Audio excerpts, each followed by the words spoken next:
Gasking tracta, per una banda, dels exiliats republicans que van estar al nord d'Àfrica construint el Transsaharià, i aquesta informació la donen els diaris de Gasking. I per una altra banda, la relació de la filla de Gasking, que troba els diaris de son pare quan té 55 anys i ja feia 35 que son pare s'havia faltat, s'havia mort, la relació del pare i de la filla, del dol retardat d'aquesta filla una vegada troba els diaris.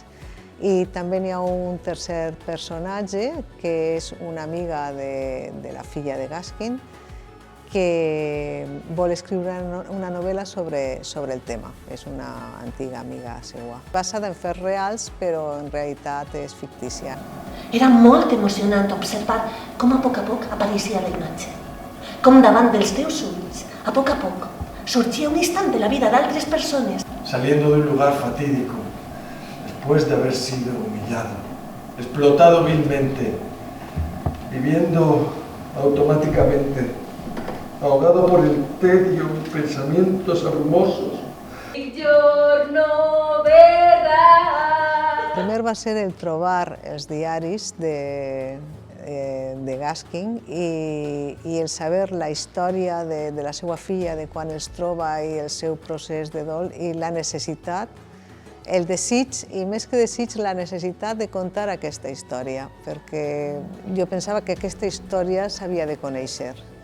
I llavors em vaig posar a parlar, tinc moltes hores de gravació en la filla de Gasking, 8 hores en concret, després la transcripció, després molta documentació de quina era la vida dels exiliats al nord d'Àfrica, i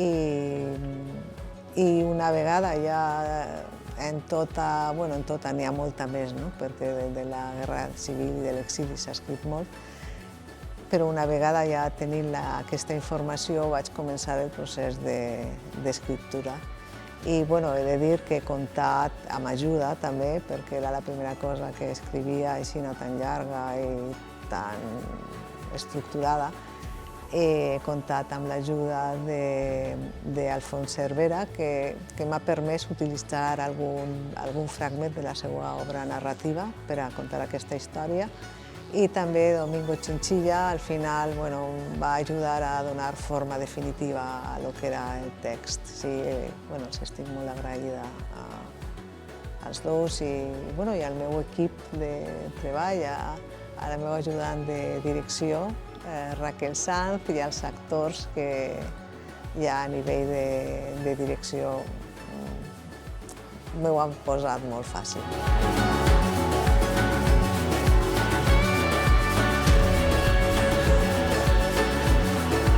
Dissabte hi ha funció a les 8 i diumenge a les 7. Ja seran els 2 últims dies.